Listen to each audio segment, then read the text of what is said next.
आपटा ग्राम पंचायत चुनाव के मद्देनजर सारसे विभाग शेतकरी कामगार पक्ष द्वारा इतवार को एक सभा आयोजित की गई थी। इस सभा को संबोधित करने के लिए माननीय विवेक पाटिल उपस्थित थे। तो इस अवसर पर एपीएमसी के उपसभापति संतोष पाटिल, पूर्व जेडपी सदस्य राम भोईर, चंद्रकांत म्हात्रे, शेकापक्ष के वरिष्ठ नेता, कार्यकर्ता तथा ग्रामवासी बड़ी संख्या में उपस्थित थे। इस दौरान अपनी भावनाएं जाहिर करते हुए माननीय विवेक पाटिल ने कहा कि शेकापक्ष के खिलाफ अपप्रचार कर विरोधी अपना हित साधना चाहते हैं, लेकिन शेकापक्ष के कार्यकर्ता उनके षड्यंत्र में नहीं फंसेंगे। शेकापक्ष हमेशा से ही जनता के लिए लड़ता आया है और आगे भी लड़ता रहेगा, ऐसा प्रतिपादन माननीय विवेक पाटिल ने किया।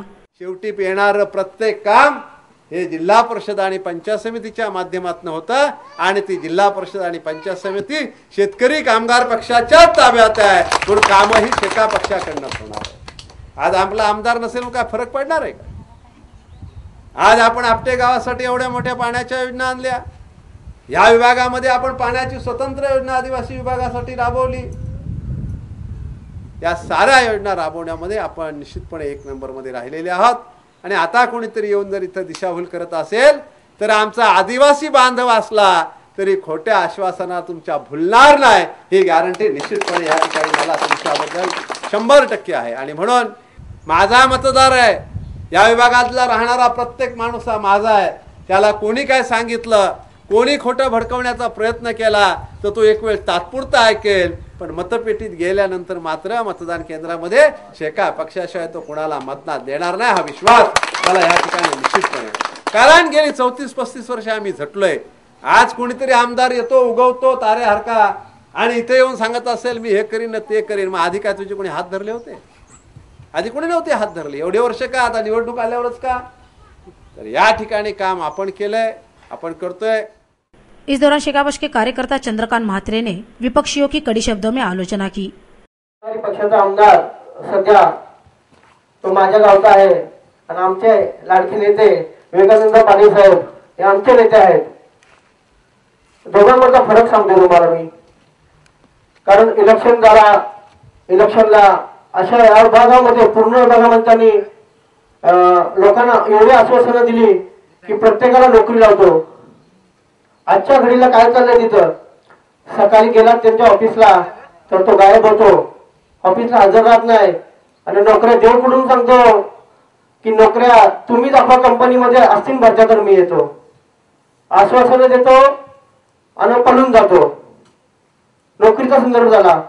आता ओरेंजची लाईट पाऊस सुरू झाला त्यावेळेला काय 7 तारखेला पाऊस झाला, 7 तारखेपासून लाईट गेली, ती कंपल्सरी 26 तारखेपर्यंत प्रत्येक साहेबांनी निर्णय घेतला। 26 तारखेला शेका पक्षाचा तुम्ही बघत असाल व्हॉट्सअपवर आम्ही टाकलेला होता, शेका पक्षाचा मोठा मोर्चा झाला साहेबांच्या नेतृत्वाखाली आणि तिथल्या अधिकाऱ्यांनी एवढी अशी वचक दिली की 26 तारखेपासून आज तुम्ही जाऊन चेक करा उरणमध्ये लाईट जातोय का, तुम्हाला 1 तास फक्त भेटेल। 23 तास लाईट चालू असते सतत, नाही तर 12 तास 14 तास लाईट चालू। आम्ही उरणमध्ये जातो, स्वतः उरणमध्ये आम्ही उरण शहर फिरतो। अगदी म्हणजे शेका पक्ष कसा असेल ते बघा, शेका पक्षाचा विचार करा। शेका पक्षाचे आमदार साहेब कसे होते, मागच्या पावसाळा आला की साहेबचे अधिकाऱ्यांची मिटिंग घ्यायचे।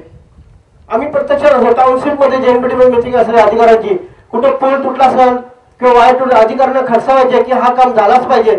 आम्ही प्रत्यक्ष बघितलंय का, आम्ही खालच्या लेवलचे कार्यकर्ते तरी साहेब आम्हाला प्रत्यक्षात कॉन्टॅक्ट करतात।